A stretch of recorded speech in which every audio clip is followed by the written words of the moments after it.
Hello again, everybody, and welcome to the Hawaii Coffee Association's first virtual conference. Before we get started with our next panel, I just want to remind everybody to vote for your next board of directors. We'll close the voting at 12:15. I'd like to offer a big mahalo to our sponsors. Our lead sponsor is Hawaii Department of Ag. Our platinum sponsors are Monarch Coffee, Savor Brands, Tricar Braun, and Greenwell Farms. Gold sponsors are Satake, Kona Hills, and Rural Crop Insurance Services. Silver sponsors are Green Flash Coffee and Maui Grown Coffee. On the panel today, we have Kimo Falconer. He's the president of the Hawaii Coffee Growers Association. We're going to follow him with two members of HARC. HARC stands for Hawaii Agriculture Research Center, and those folks are represented by Tyler Jones, who's the research director, and a specialist, Ben Field. So we'll start first with Kimo. Kimo, you have the floor. Thank you for joining us today. Thank you, Chris. Hi, everybody. My name is Kimo Falconer. I'm the president of the Hawaii Coffee Growers Association, first of all. And I'm also a coffee grower on Maui on the west side in Lahaina. Been in the coffee business for a little over 30 years. And Hawaii Coffee Growers, our focus and reason for being around is to focus on research and try and improve growing coffee in the state. And we support all the other agencies, and we are supported by many of the other agencies. So without further ado, I'll just go ahead and start my short presentation, which I'm going to talk a little bit. I'm coming at you from a farmer's perspective. This is not so much science as it is just what's happening in the field. How are we handling this coffee leaf rust issue? What is going on? So much has already been spoken about all my topics, but I'm going to try and narrow it down to what is going on actually, on each farm in the areas around the state. So I'll just start off with our topics being, I'm going to do a regional disease report, where it's found and what's going on in those areas, followed by some of the control methods. Again, I'm repeating myself. A lot of the other people have already spoken some of these things on some of these items, but I'm going to talk about a little bit what we're actually doing, in the field, and then finalize with the update on the coffee leaf rust resistant varieties and what the plans are from what HCGA is going to try and focus on over the next couple of years as we move forward on this thing. Let's see. Okay, so going into the regional report, we'll start on the Big Island. Of course, most importantly in Kona and West Hawaii, and I'm not going to read this word for word, but I will talk about pretty much all of the west side of the Big Island. We do have quite a bit of infection going on all the way from feral coffee down into the big farms and the smaller farms. Honau now seems to be the hot spot right now. My understanding is we all started, just like everybody else, started doing non-systemics, the copper and the biological controls, and we're rotating those. Those have worked fairly well. There's been a lot of pruning going on in West Hawaii. And then I also understand that they have begun spraying the Preaxor xenium. So we're going to get more information on that as more people start using that. The rest of the Big Island, very interesting. We have not confirmed anything in Ka'u or in Hilo. I think there's been a lot of words going around about Hilo, but no positive confirmation in Ka'u at this point per the Hawaii Department of Ag. There has been a site in unmanaged areas up in Pauilo on the Hamakua coast, and we'll see where that goes, but that's kind of where the Big Island is at this moment. As far as Maui County goes, my island and my county, this is where it all began. Coffee leaf rust was found on East Maui, specifically in Haiku. It's pretty much prevalent all over the entire island, from Hana all the way to Kapalua on the west side. It's moved very fast. During the wetter months of this year, it moved all over the island really quickly, from all the way around from Hana into Ulapalakua. we're noticing that in the feral areas, there's complete defoliation in the forests. Places on East Maui that have jumped into some of the controls, they have been very successful using some coppers and the oxidates, as well as rotating in some of the bacillus like the serenades and those kind of things. That's actually helped quite a bit. As far as East Maui is concerned, I don't believe there's been any pre-Axor use to date. And Central Maui, where Mahipono is, they also have noted that they have not found any coffee leaves for us, although their trees are very young. And so that's a positive thing. On West Maui, we did find it rather quickly after it was found in Haiku. It was in October. Was found up in Kapalua, then it moved on to Kaanapali, where we are. Good news, though, we've gotten very dry, and we've been able to control everything through our use of coppers and just that whole rotation of the badge and the oxidates, and these things are working very well. The drier it gets, we see this thing actually, we're able to control it much better. We do have our farm here in Lahaina. We grow 4 different varieties, and it's to note that, of course, we know the Typica, the Kona Typica, which we grow, and the Katura has shown the signs very early.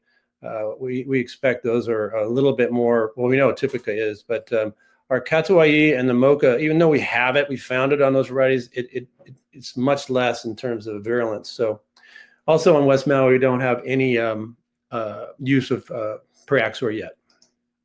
The rest of Maui County, Lanai and Molokai, there was coffee leaf rust found up in Lanai Holly in the feral area back in December of 2020. There is really no commercial production on Lanai, and so we don't really have a report of any control activity. But there's also a patch of bourbon trees where those were completely devastated by CLR. And just recently, DOA just reported that there were some CLR reported on Molokai. They believe that might have been a result of something that, maybe over a couple of months it has been there, but nothing in managed areas so far. On Oahu, again, I'm repeating myself, that this was first found in Monowili, and we know that the pruning, they've done some pruning over there, got that cleaned up a little bit, but there's been no report of any spread up into the central Oahu plain where Waialua and Dole grows coffee. They also grow Typica, so that's interesting. There was some findings in Waimea. I put it down as West Hawaii. That's not true. It's actually North Shore. That's in feral coffee as well. And on Kauai is our last island with no reported findings to date. So that's the good news as of today. Moving on into our control updates. I'm just going to talk about what some of the farmers have been saying, what we're doing. So talking about, first of all, the non-systemic fungicidal sprays. And this is the, repeat, talk more about copper getting, rotated in with some of the bacillus stuff has been very good. Co-side. What I've done here is try to add some of the cost for all of these things. So on this slide, we're talking about co-side and oxidate. Now, oxidate, it not necessarily falls into the copper, but it is something that is heavily used all around all the areas that are experience coffee leaf rust, and it's been very successful working with the copper stuff. So the co-side is running around $15 an acre per entry, and oxidate is very cheap. It's less than $3 an acre per entry. Then we have the badge. Badges work great for us. Also another cheap material. It does great in drier areas, and working that in with the other coppers is really good. I just noted this one other one. So I don't have any experience with Champ, but I noticed that's a wettable, and I think that's a good one to keep in mind. It also is compatible with Botanigard.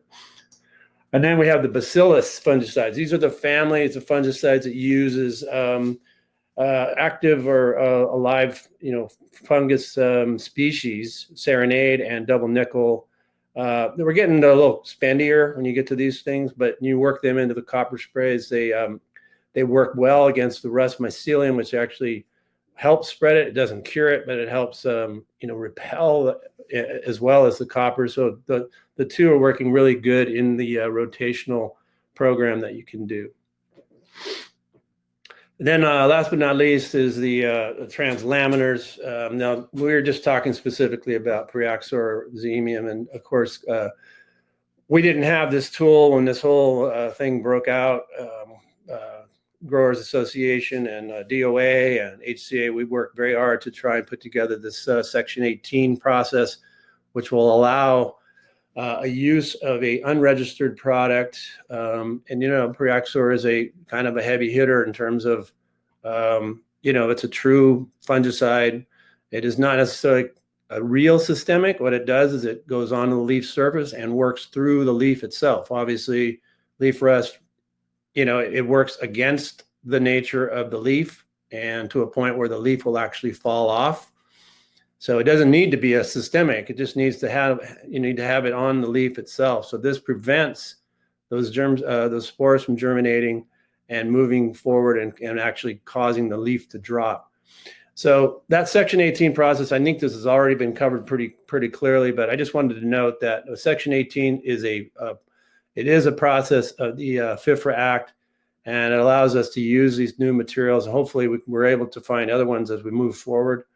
Eventually, after a certain period of time, the manufacturer and the department and EPA were working towards another section called a Section 3, where we're not restricted to use this. And we only have like a year to use it, then we're allowed to extend it maybe another year. Then we have to figure out a time. Hopefully by that time, we'll get the Section 3 and it'll be actually on the label. So I'm talking about this on this whole slide here. There are some negatives about Preaxor. Obviously, you have to follow the label very strictly.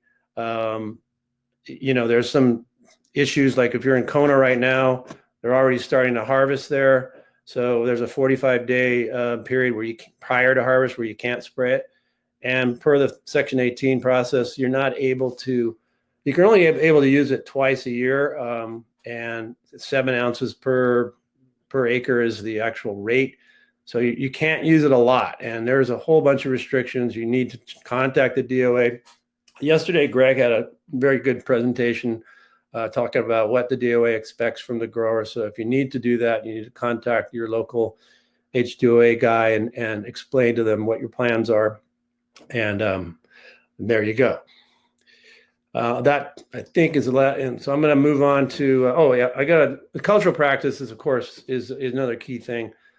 For us here, pruning has been amazing. Where we found leaf rust early, we pruned, and to this date, there's been no reinfection. So there is some truth in the matter that coffee leaf rust is not like young leaves, and it does poorly there, and eventually will establish. And another thing we've used here, it's not useful for some people, but because we're mechanically harvested and we have long lines with big centers, we're able to till the soil below the trees, keep that weed population down. And when you do that, you're keeping the moisture and the humidity out of the field. In some cases where the dew might last until the middle of the day, you're actually keeping that humidity out there. So the drier the situation, the better the chance that you're not going to have the spores spreading and do anything.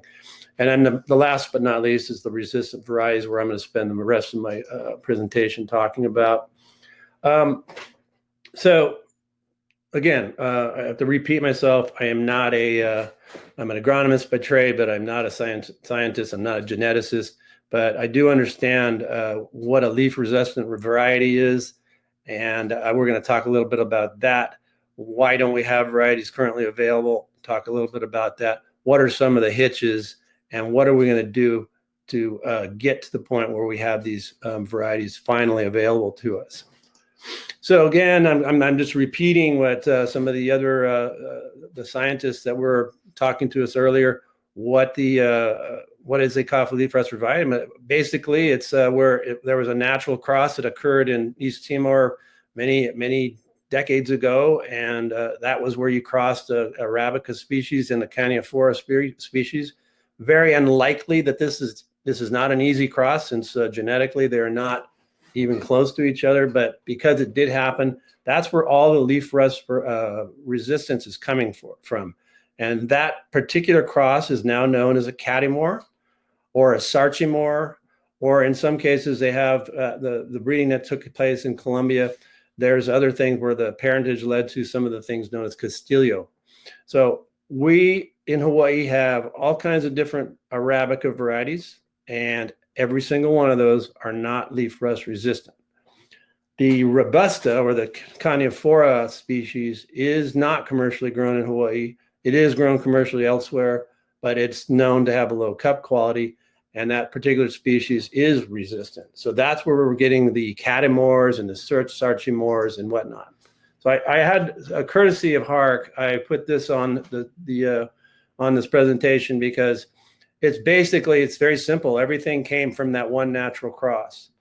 And so you have the Catamores, you have the Sarchimores, and you have the Colombian, all of them breeding against with, you have different things like Caturas, Biasarchi, and that's how you came up with these crosses.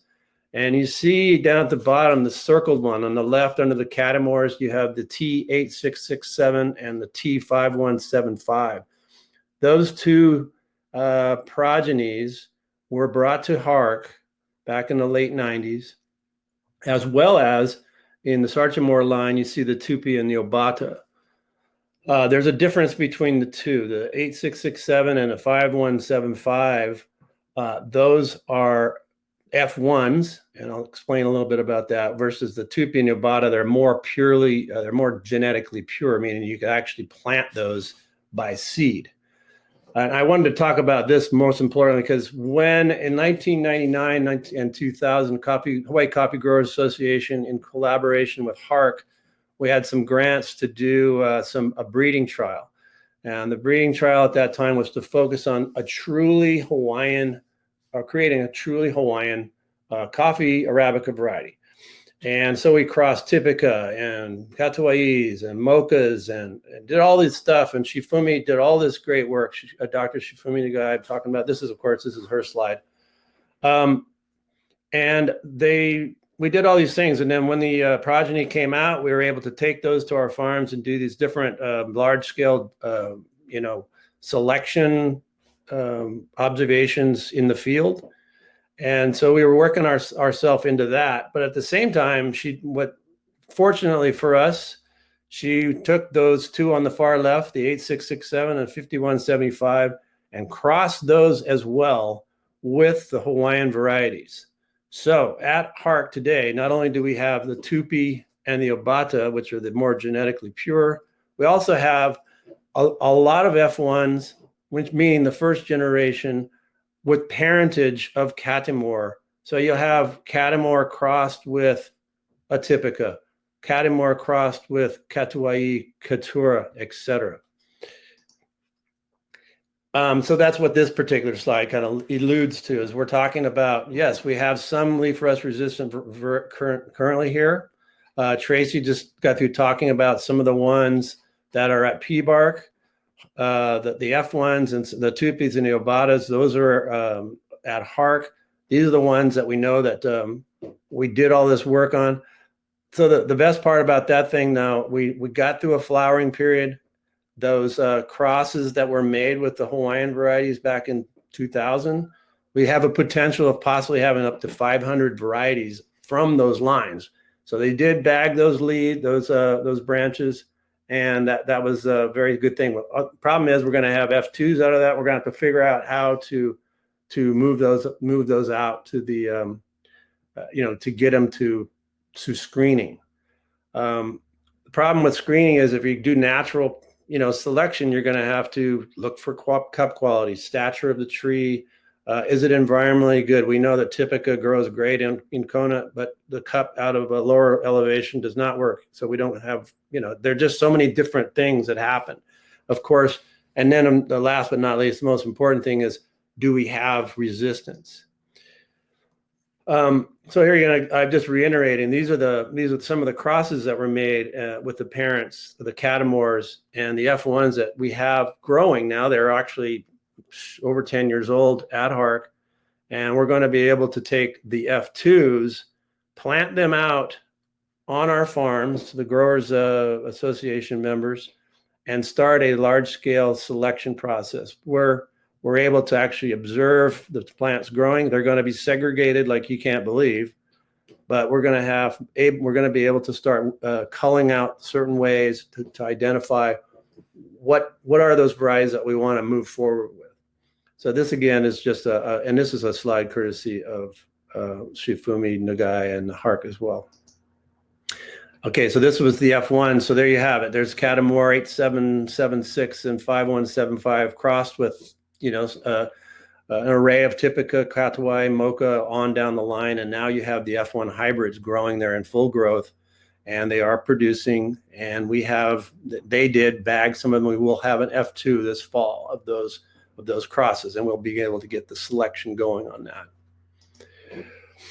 So I do have to talk about why can't we just bring in new varieties? Well, the problem is we have a very stringent quarantine on any plant and plant material shipped in. So that's part of the problem. The other problem is we don't know what we want to bring in. If we do bring anything in, we want to make sure that we're bringing in more coffee varieties that were pure.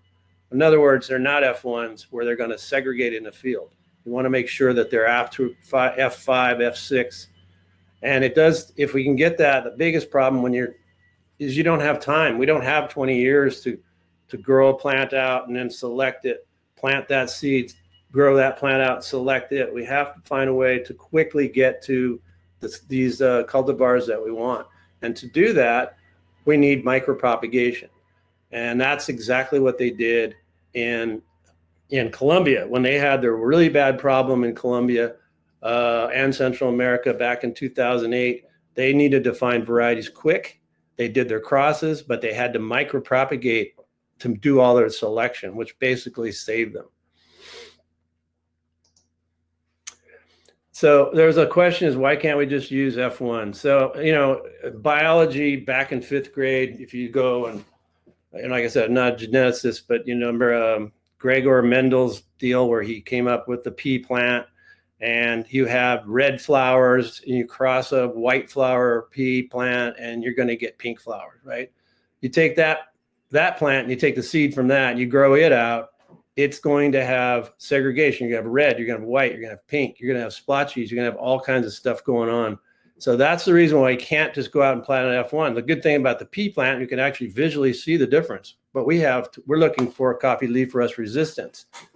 And to do that, we actually have to grow them out and then take the leaf tissue, and we're going to go bioassay that tissue to determine whether or not we are able to get resistance on all of those progeny that we get.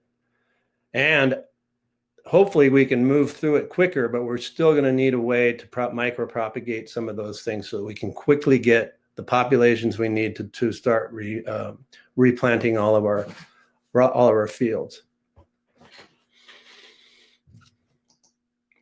Okay, I mentioned this whole thing about Colombia, and this is basically a walk down of exactly what I just said. So we don't want to have that same issue. But what they went and funded the facility to actually micropropagate everything, and therefore you're stepping around this untimely many years where you have to keep planting and growing, and so because it was only 2008.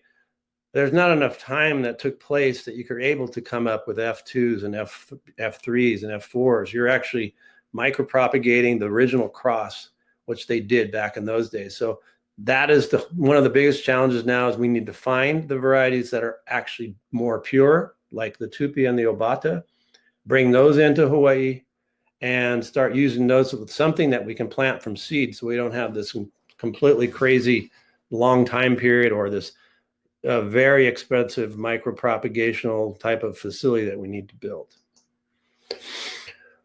Okay, so this is the last part of this part where I'm talking about what are we doing with the coffee leaf rust varieties right now. So I did mention that those F1s at HARC were selfed this last spring, and the seed is going to be, we will take some of that seed and distribute it among some members of the Growers Association. We're going to start doing some larger growing trials where we can take some of the propagated material and basically discard it through the bioassay process And that will eliminate some of the stuff we know that is not going to be leaf rust resistant.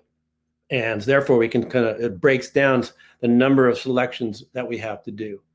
So we're going to be doing that. That's our plan, to start making trials sometime next year to do that after we get some progeny from that original F1. I mentioned about the bioassay technique, which Dr. Keith and everybody at PBARC put together a great job on that. That's really going to help us out going forward. And we're working with our government agencies and lawmakers trying to leverage some potential funds. We need funds for helping us get this, either a facility to do this or to help bring in coffees or help shorten the quarantine, whatever the process is. It's going to help us get to that point where we have an array of coffee varieties that we can use in all the different environments.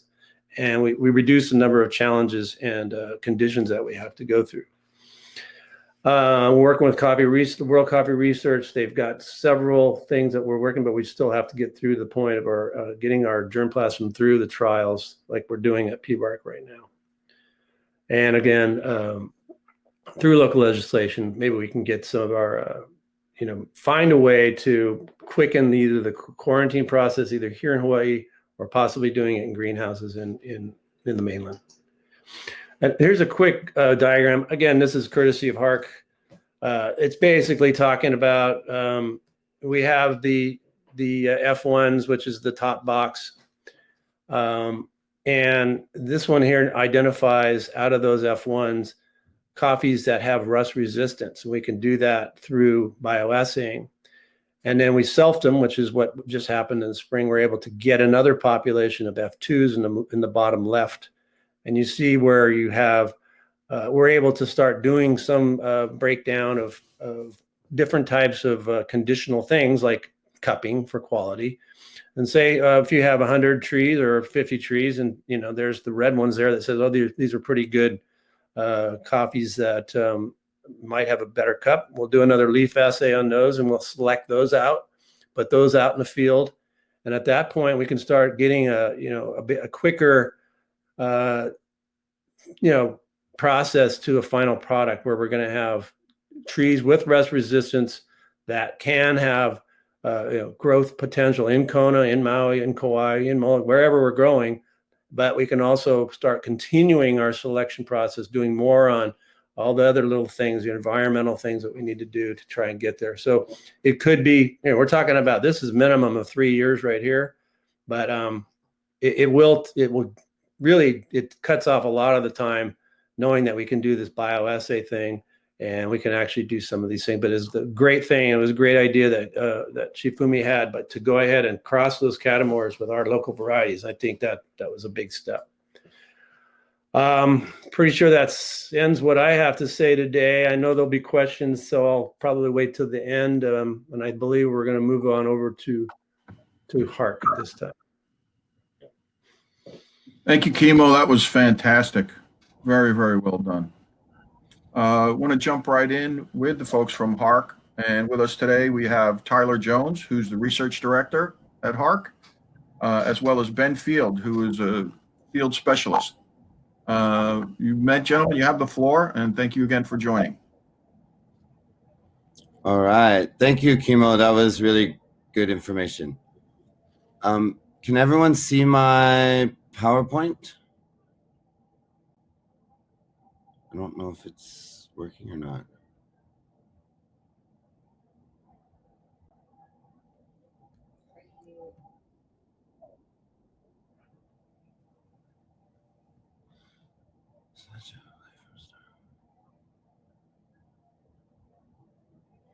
It's a pretty large file, so I don't know if...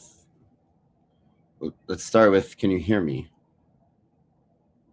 We can hear you, and okay. It's now up. Okay, great. And then let me turn my camera on. Okay, perfect. All right. So my name is Tyler Jones, and I'm the research director at the Hawaii Agriculture Research Center. This is a project that we are pretty excited about, and what it is I'm going to discuss with you how we think there is potential to upgrade the coffee varieties that farmers grow using field grafting. And the reason that we've been able to do this is with the collaboration with Mapele Farms, Mapele Fields, which is Ben is the owner operator. He's on the call. He's really the expert in grafting. And we also were able to use some of the financial support from the USDA PBARC provides HARC over the years. So we're very grateful for them, and that's how we're able to do this. All right, so first I just want to talk about why field grafting. I personally think that there's several benefits to it. So the most obvious benefit is it provides the ability to upgrade the varieties used in the orchard without having to replant the orchard. And so we can graft onto existing plants coffee leaf rust resistant varieties. Now, the reason why that is a really powerful issue in my mind is that Hawaii really doesn't know which CLR resistant varieties are going to be the ones that, work out the best over the long term. So, there's a lot of talk about, and there's plans for very, long term, we're talking 5 at the minimum, maybe 10-year trials where we test lots of different varieties and, in a very scientifically rigorous fashion. At the end of those, we would be able to recommend, a few different varieties. But like I said, that's 5, maybe even 10 years away. And so I see this kind of as a way for farmers to to have access to varieties and at a lower cost, be able to do some experimentation on their own farms. And then a few other reasons why I think it works really well is that most of the farms, I know not all of them, but most of them or a lot of them, we're already stumping due to CBB. It's my understanding 25 to 30% of the orchards, of an orchard is stumped every year. And since you're stumping already, you can field graft onto them without having any loss of production.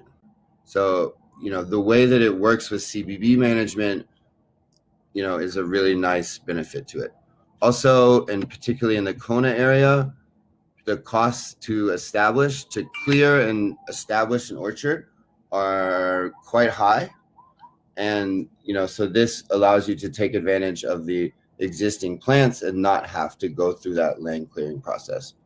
Another thing is that particularly in the lower elevation farms of Kona, we already have plants in the ground that have a nematode resistant rootstock. So this would allow you to take advantage of that. And then kind of what I mentioned before, I just really think this is a way to promote farmer sovereignty, right? Where you get to decide what works best on your farm and make the decision that works best for you. And as a researcher at a nonprofit organization that is focused on science, my goal is not to tell anyone what to do, but to provide farmers and growers with opportunity and choices so that they can make the best decisions for themselves. And I think this field grafting really does that.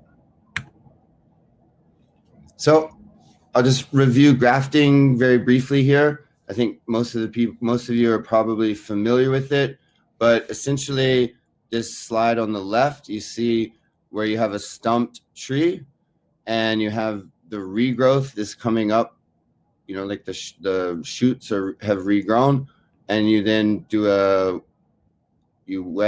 graft the scion onto that. So the scion part, this top part here, would be the coffee leaf rust resistant variety, and then this would represent the plant that's already in the field.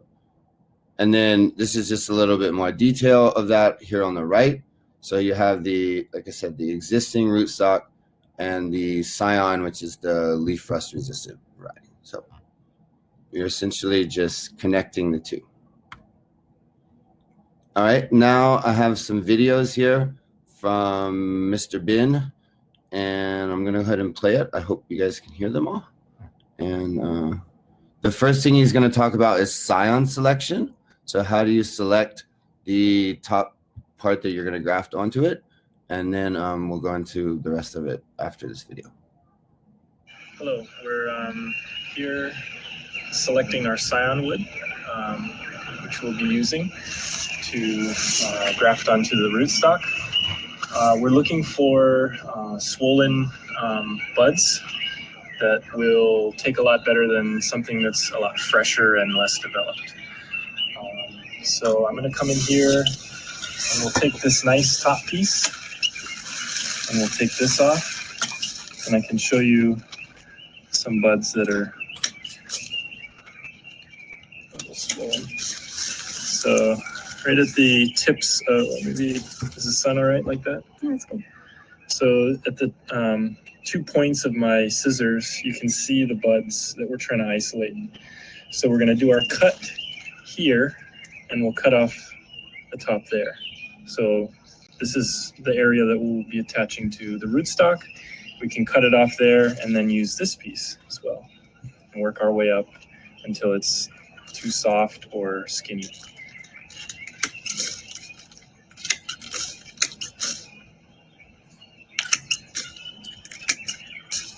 So I'll probably just take that, and that's 4 pieces.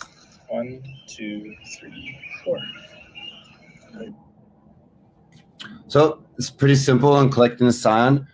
I just also want to say we will make these videos available for all of you. So, you can watch them now, but if you want to review them later, we will have those. I'm not sure exactly how, but I'll work with Chris to make sure that they're available for everyone to see. Hello, we're So just a little bit about scion production. I do want to talk about, this is a relatively new idea, field grafting to coffee in Hawaii. So we do not have a lot of expertise. We've been doing it for the last few months at HARC's Monowili site and had some success, but like I said, it is relatively new.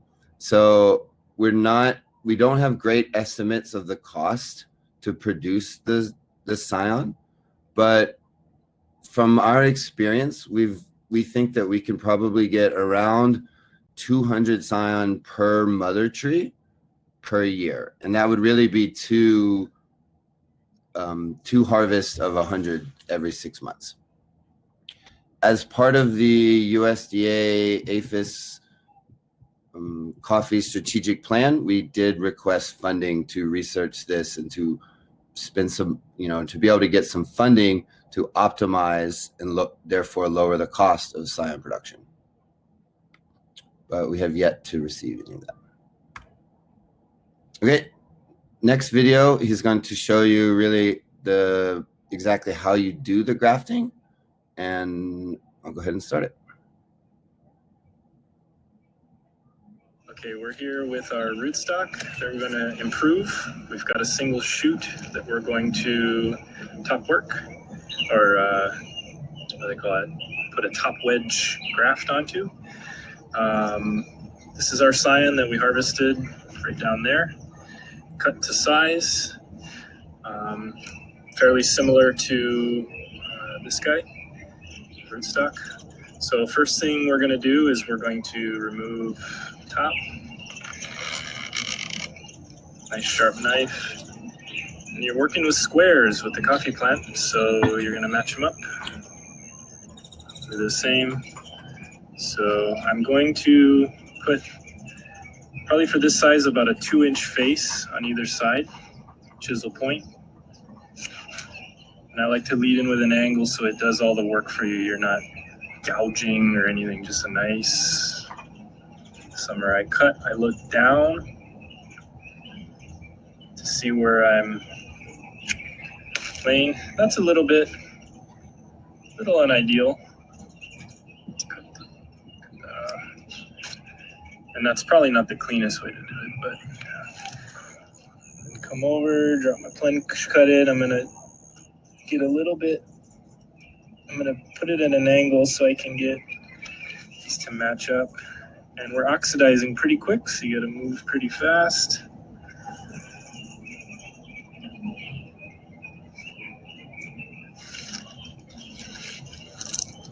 So we're a little bit in on this side, but that's okay. Bring out the 1-inch tape for this job.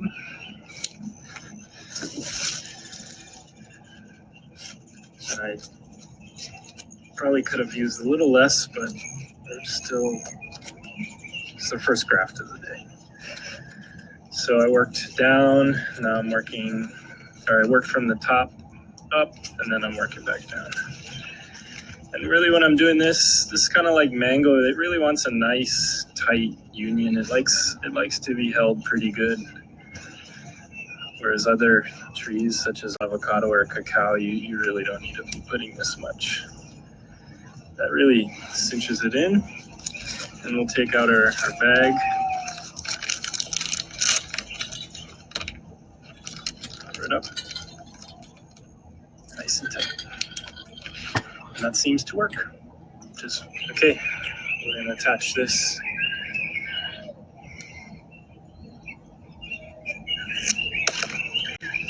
Cut.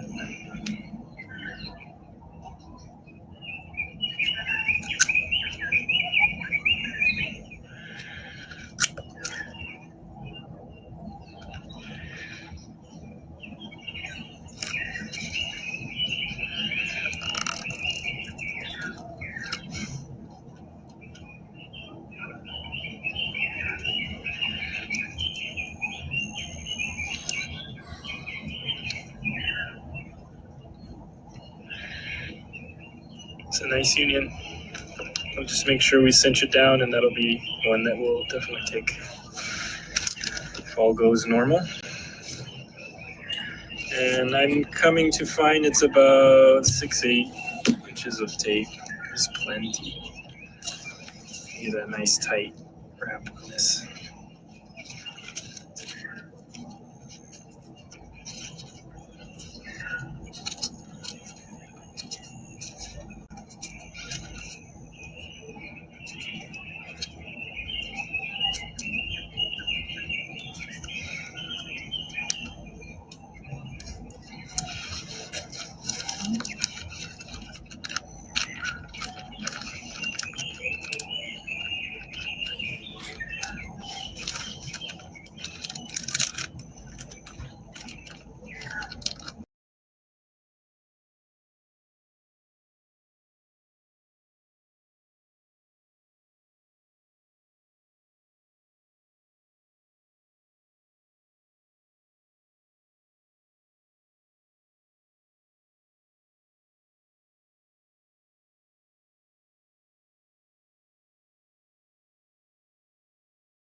Okay, I think we lost Tyler. I see some questions that if we can take a minute, maybe Tyler can come back on. I can answer a few of these. We did maybe 40 or 50 the first run a few months back. We got well into the 90% range. And that was just me showing up first day grafting coffee for the first time. I'm a grafter. So grafting isn't new for me, but doing this species in this style was completely new, and we got well over 90%. Did we shade the grafts? No. We just put the bags on, and that seemed to be fine.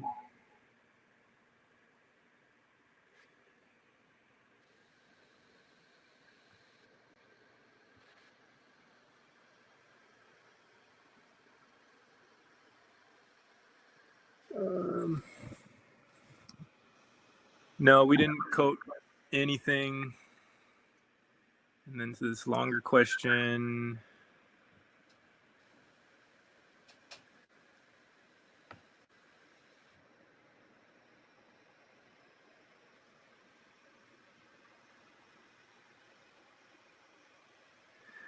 It's pretty easy to see the union.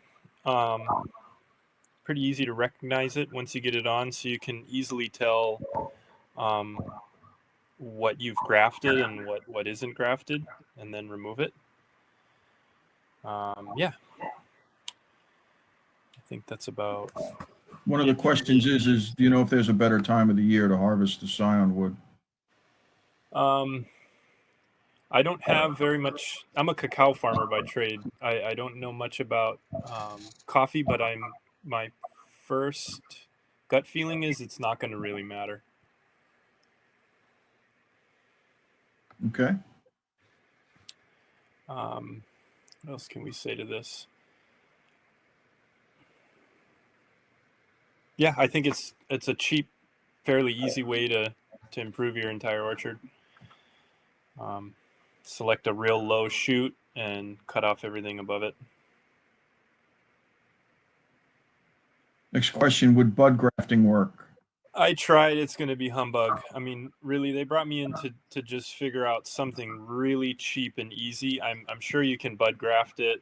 I'm sure you can splice it, but really the top wedge is by far, to me, seems to be the one that's going to really be economical and easy for, all kinds of people that want to just go and get a $10 grafting knife and some tape and start going.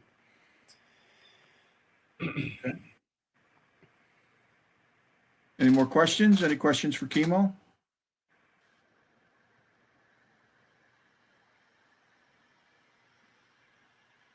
Yeah, we were using all verticals. The laterals at this situation were way too skinny.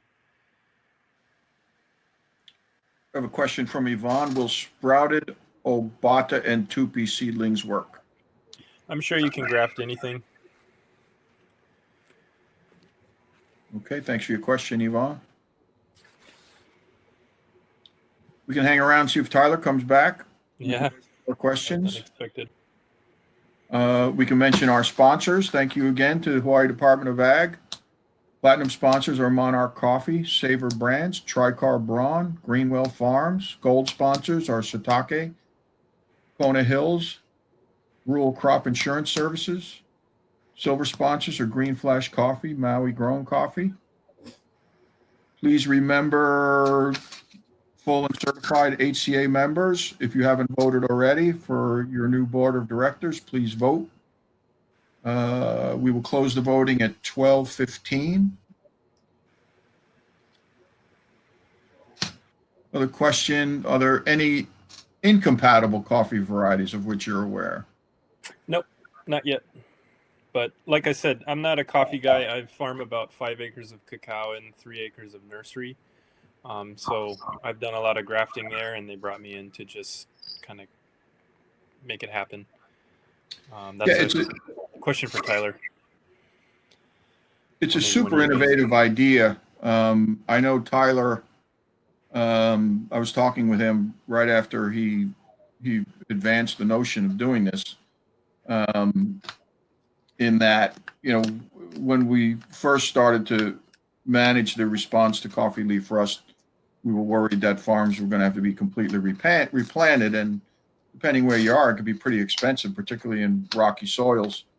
But if you can graft rust-resistant trees right onto your existing rootstock as part of your farm management, and not lose any production, that really super interesting.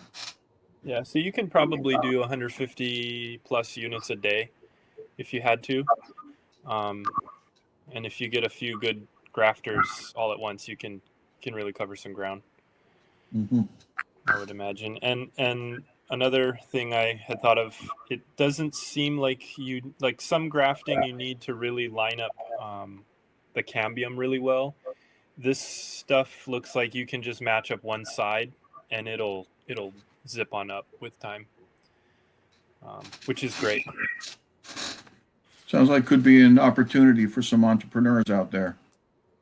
Yeah, I mean, grafting is for some people, like not for those with shaky hands, or there's definitely a set group that would really thrive doing it. The video was a little bit glitchy. For me, it was starting and stopping. I don't know if that was the experience of everyone. So we look forward to making that available to folks who could not see it or could not join us for this session. I have a question from Sharon. How long after stumping and getting growth? I can't remember when they stumped this stuff. It's probably at least a few months. I mean, well, really, I'm looking for one shoot off the rootstock that's like at least a 1/4 inch. Mhm. More like Okay. 3/8. But anywhere 1/4 inch to 1/2 inch can. Sounds great. We look forward to learning more. Our next session will be at 11:30. We've got the Anthology Marketing Group, which is one of the premier marketing agencies in Hawaii.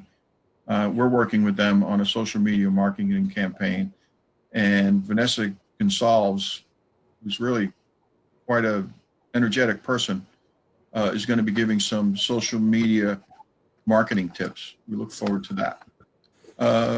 So please check in with us again. Remember to get your votes in before 12:15. And want to thank Kimo, not only for his participation as Maui Grown Coffee as a sponsor, but also as the president of Hawaii Coffee Growers Association. He holds a seat on the Hawaii Coffee Association board. We thank Tyler in his absence. And we want to thank you, Ben Field, for joining us and for all of your great work. It could really make an impact to growers in Hawaii and the sustainability of our industry. Thank you.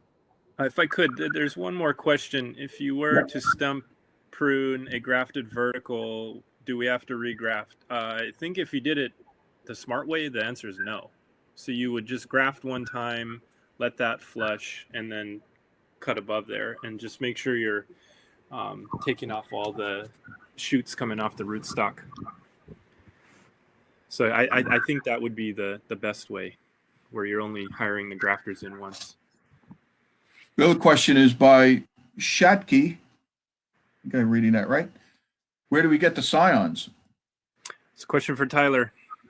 He's got big plans, but I have no clue on timeline or availability or even what it is. They just brought me in to make sure we can connect it cheaply and easily. Yeah. Shatke, I think we're all trying to get to the same place, so please stay tuned, and when we have those answers, we will make it known to the industry. Check back often to the Hawaii Coffee Association news page. We've got so much news on there that we think we're going to have to create a new section of our website just for Coffee Leaf Rust. So, okay. If we want, we can. I remembered one of his slides. He had like a materials that we use. So I'm using a Zenport knife. It's the orange handled one. You can get them off Amazon for $12 or $15. I like to hone that knife before I start. When you get a fresh one, just get that kind of machined finish off of there to where it's very, very smooth, and that knife will work for years. The tape I was using was a 1-inch thick parafilm. I like the 1-inch so you can get a nice tight wrap on it. And the bags we were using were like 3 by 5 inch little baggies. I get them at Long's. And be careful on the ones you get, because a lot of them have really junk zippers, so they don't really close nicely around the union. And you really want that to be closed for ants and keep some moisture in there. And I imagine in really, really hot places that, could be a thing too, where you're getting scions drying out on you. And then clippers, clean clippers to trim all the stuff down to size. That's it. So you could be rolling for less than $30. It's great info. I'm willing to let you keep going as long as you have more information to share. I wish I had his presentation pulled up because I could go through it. He's calling me right now. Let me mute this and figure it out. Go ahead.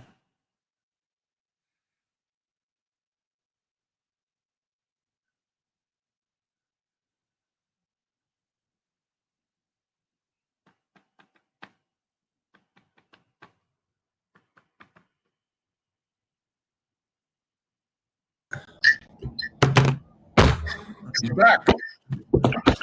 I literally just went through the entire presentation.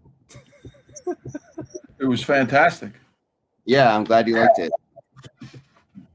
I know that we're late, so I will try to speed it up a little bit. My apologies. I had no idea that you guys couldn't hear me. It's okay. Technical glitches happens. We're just glad that, I understand you're on the U.S. mainland. We've had people on this conference from all over the world, literally. So one silver lining of having the virtual space. So go ahead. Anything else you'd like to share? Maybe every minute or so, someone check in. You can hear me, so I don't do it again. All right, let me get going. Yeah, we're going to have to close it out in probably 5 minutes or so. All right, I will rush through it as fast as I can, and I will also make this presentation available to you, Chris, and you can someone can figure out the best way to make it public. Thank you. All right. Okay, can you guys see this?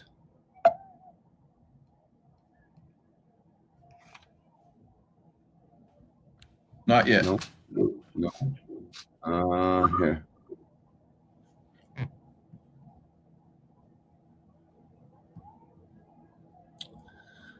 Can you see it now? Yes. Okay.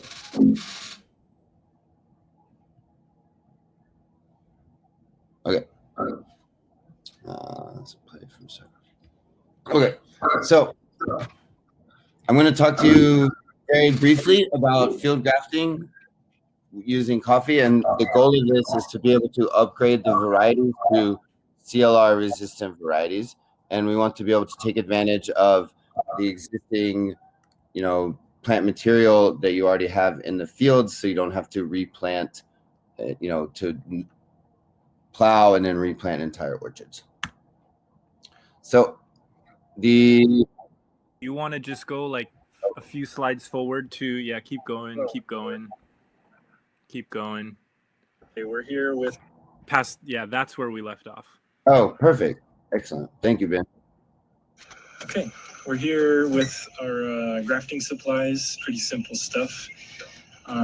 This is clippers. This is more of a scissors style, I think, for coffee, the one with a rounded blade.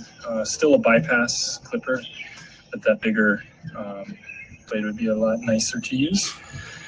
This is 1-inch parafilm. You can get this on Amazon quite easily. I buy it by the box.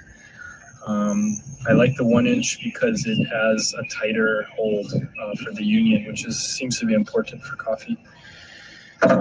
This is a Zenport knife. It's less than $15 on Amazon. I love these knives because they're very easy to get, new ones. I just find that it needs to be honed before you're really going to get nice cutting action on it. It comes with a machine finish that it's not fun to work with. But just take a sharpening stone to it and get that finish off, and it has been nothing but a joy to use these knives. All right, I'm going to move forward through this since we have limited time. The really good thing is that Ben, even in his first try, had a 95% success rate. And so that really gives us optimism to think that, individual farmers can do this themselves and, really provide a real opportunity to more cost effectively upgrade the varieties used in the orchards to CLR resistant ones. I do want to talk just a little bit about the unknowns. So there is no long-term data on grafted, field grafted coffee trees in Hawaii. So, that is a little bit of uncertainty. Also, all of the grafting we did was done at Manawili on Oahu, which is a very wet, humid environment, which theoretically should be one of the harder areas to graft in. But, we need to make sure that these methods work in other environments. Also, incompatibility between the rootstock and scion. Sometimes there are types of scion that just, for whatever reason, you can't get them to really graft well with particular types of rootstock. So that's something that may become an issue over time with specific types of CLR resistant varieties. And then also the idea of rootstock intrusion. And so everything below the graft is still going to be the rootstock, the susceptible variety. And how do you manage that in terms of the labor costs and just the expense of doing that? So I personally don't think that's going to be much different than how you would normally manage it after pruning, or after stumping. But again, these are kind of we're in a little bit uncharted territory. So I just want to make sure that I explain that this is very new and there are some risks. And then a little bit of the best practices. Obviously, follow any CLR prevention recommendations from HCGA or University of Hawaii. Also, sanitize your knife between plants. So whether it's the mother plants or the actual grafting, use this 70% ethanol to spray off the knife so that you're not, in case there's some type of disease or issue, you're not spreading it between. Label your trees. Also, just some kind of standard recommendations. Proper nutrition is really important. If the mother plants are happy, if the rootstock is happy, then the grafts are going to be more successful. So, keep your nutrition management on point. When you cut the scion, put the bottom in a bucket with some water, store them in the shade, but never cut more than 1 day's worth at a time. And then again, these are some of the things that we are requesting some funding for from USDA APHIS and others to help optimize and get you even better recommendations moving forward. So these recommendations, again, are just based on our relatively limited experience, but also our experience with other crops and just kind of best practices that have been developed for the other crops and we think makes sense for coffee. Now, the last thing I want to talk about was the timeline. As I said before, the really nice thing about this is, I think, to me, is how it could be integrated with the CBB management, right? So a lot of the orchards are already stumping, maybe 25 to 30% of their orchard, every year. And so if you're stumping it already, you can let the plant regrow. You select the best 3 to 4 liters, the same as you would do with CBB. And then you would graft the new CLR resistant variety onto those 3 or 4 liters. And the really nice thing about that is you won't lose any production, really. I mean, in terms of time frame, right? So if you stump the part of the orchard that you stump, you're not going to get production the next year anyway, or that current year anyway.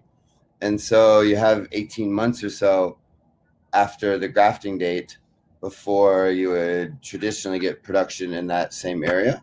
And so the ability to be able to upgrade your orchard without a significant loss of production time is really powerful, in my opinion. Whereas opposed to if you plow your orchard and replant seedlings, you're talking 3 or 4 years loss of production. So that's one of the reasons why I think this is really powerful. And that's one of the reasons why I think it can provide farmers the ability to test and to determine what works best for themselves, right? And so I'm really happy to work on this. And then finally, I just want to say thank you to Ben Fields. I and a couple of the staff at HARC had tried to do some of this field grafting, and we did not have a lot of success.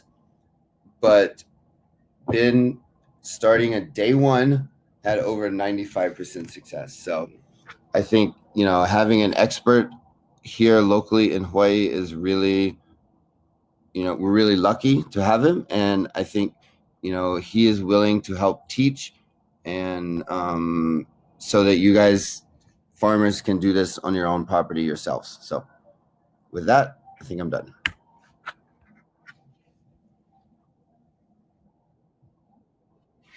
Thank you, Tyler and Ben and Chemo.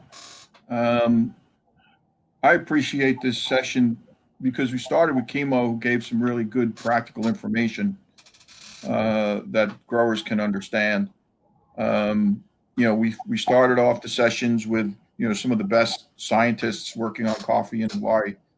A lot of great information there, but now we're bringing it down to the granular level, where Chemo and his 30 years experience taking that research and using it in a practical way, and here finishing with Ben and Tyler and all the great minds at HARC, including many years of contributions from Sufumi and Ming Lee.